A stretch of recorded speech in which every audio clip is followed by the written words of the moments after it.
Recently I was in the barber shop and there were a lot of conversations going on around me.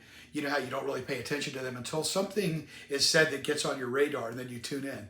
Well, there was one gentleman that was there and he was walking out and he said back to the people he'd been talking to, he said, "Oh, by the way, Ducky died, but they paid an incredible tribute to him on the last episode of NCIS."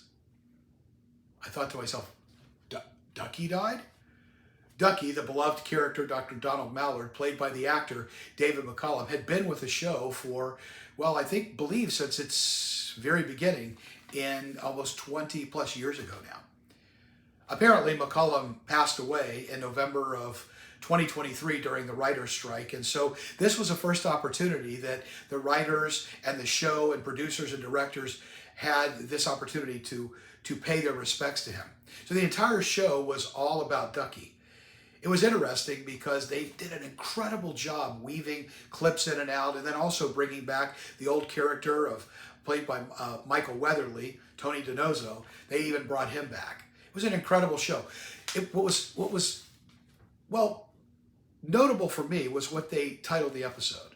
It was called The Stories That We Tell. Anybody that watches NCIS knows that Ducky always had a story to tell. Sometimes the other characters would roll their eyes as part of the show, but Ducky had a story. And so this was all about all the little sub-stories and subplots that made up the plot of Ducky's life. What was interesting to me again was at the end, the show was over and I went to delete it and my wife says, "Wait, is that it? Usually there's something afterwards about him." Okay, so I went back and hit play again. And there it was. This nice little picture came up and it said, "In memory of David McCollum." And it said, "We will miss you."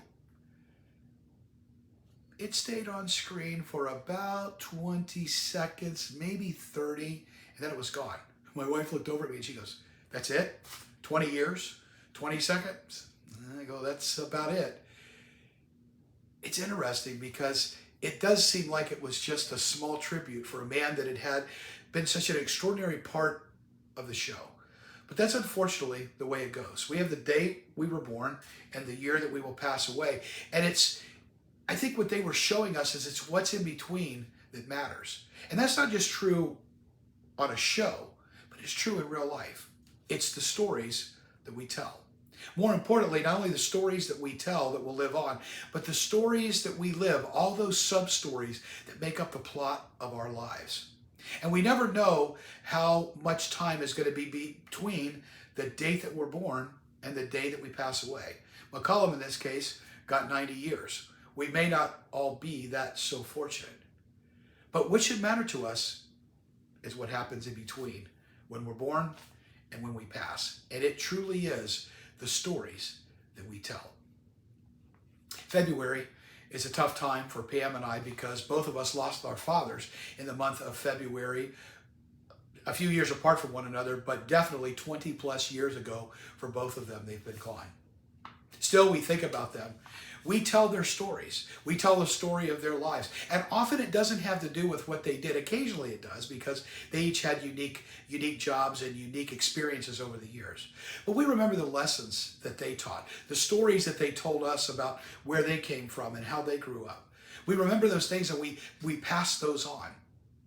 And so while that time may be little in between, it's the stories in between that matter. In fact, it's what one has called that little dash in between those years. That's what counts. When my father died in 2003, I read a poem that had actually been authored by a lady by the name of Linda Ellis called The Dash. It wasn't as popular at the time as it is now. Now it's become like an internet sensation.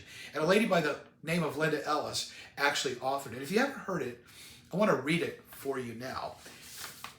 It says, "I read of a man who stood to speak at the funeral of a friend. He referred to the dates on the tombstone from the beginning to the end. He noted that first came the date of his birth and spoke the following date with tears. But he said what mattered most of all was the dash between those years. For that dash represents all the time that they spent alive on earth.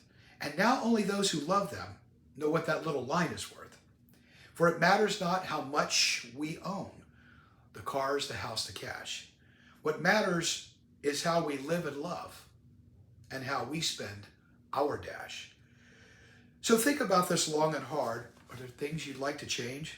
For you never know how much time is left that can still be rearranged. If we could just slow down enough to consider what's true and real, and always try to understand the way other people feel, and be less quick to anger, and show appreciation more, and love the people in our lives like we've never loved before.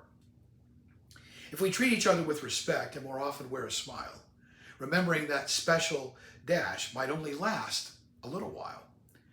So when your eulogy's being read, with your life's actions to rehash, would you be proud of the things they say about how you spent your dash? See, if you're watching this or hearing this right now, we're all still in the middle of that dash. We're still in the middle of the story. We still have an opportunity to change, to grow, to do something different. To be somebody different, to love people differently, to make a difference in the lives of those around us. We never know where we're at, but we have to remember life is only a dash, and it's that dash that really matters.